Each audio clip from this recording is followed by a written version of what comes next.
Assolutamente sì, questa squadra rinnovata per un 40% con atleti talentuosi molto giovani ha dimostrato di reagire sempre al momento giusto. Siamo partiti molto bene, c'è stato un ritorno degli spagnoli che però abbiamo saputo contenere. Al di là di 30 secondi credo che siamo stati in pareggio, abbiamo condotto costantemente la partita, mediamente di 2 gol, quindi vittoria meritatissima anche se sofferta perché loro non hanno mollato sino alla fine. Allora, noi intanto plaudiamo l'amministrazione comunale per aver dato questa deroga all'agibilità per la partita di oggi che ci ha consentito di avere un po' di pubblico a sostenerci. Ricordiamo che eravamo la squadra in Italia con maggiore pubblico, sempre riempiamo le tribune con 1 migliaio di persone. Abbiamo sofferto prima per la pandemia e poi per tutti i problemi correlati proprio all'agibilità.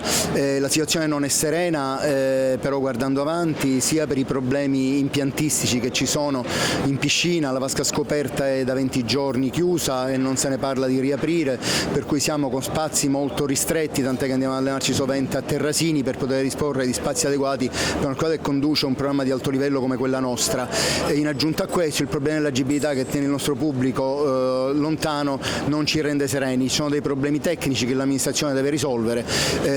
Devo dire che ciò che è noto è sovente la mancanza di capacità di programmazione, i problemi se ci sono si affrontano e si risolvono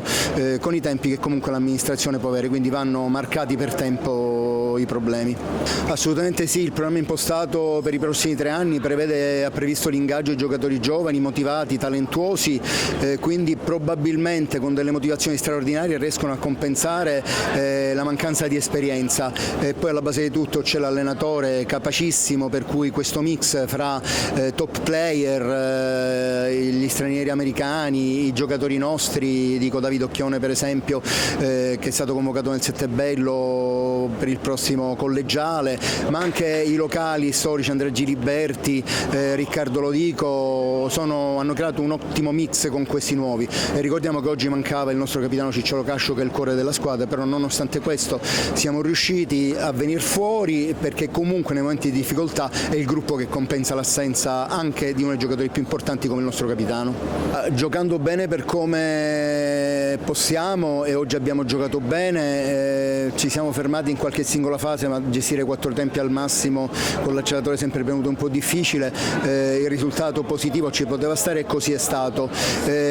La squadra ha reagito in ogni momento, ha dimostrato di esserci, è una squadra bella allenata. Il problema chiaramente è questo calendario molto intenso fra partite di campionato di A1 e l'Eurocup che ci deve giocare spesso il giovedì in trasferta fuori per rientrare qui piuttosto che andare a giocare un'altra partita sempre in trasferta di campionato. Quindi bisognerà vedere fino a che momento riusciremo a tenere un calendario intensissimo che soprattutto muovendoci da Palermo con tutti i disagi che possiamo avere, e in questo senso anche la piscina non ci agevola con i problemi che ci dà, lo vedremo. Devo dire che io definirei tutto quello che sta facendo il Telimar ora, siamo al vertice in Italia e in alto in Europa, io lo definirei soltanto un miracolo sportivo, perché essere a questo livello, ha proiettato il nostro club e la nostra città soprattutto a questo livello con tutte queste difficoltà, è soltanto frutto di grande capacità organizzativo, gestionale e di lavoro, ma un vero e proprio miracolo, perché soltanto così lo si può definire. Assolutamente sì, infatti noi giochiamo partita su partita, sia le partite di Coppa che le partite di campionato, questo riguarda sia la Coppa per l'eventuale passaggio di turno che il campionato per entrare nella finale scudetto. Per ora fare programmi e guardando troppo avanti è impossibile, guardiamo di giornata in giornata, anche perché questo gruppo deve essere concentrato sulla singola partita, perché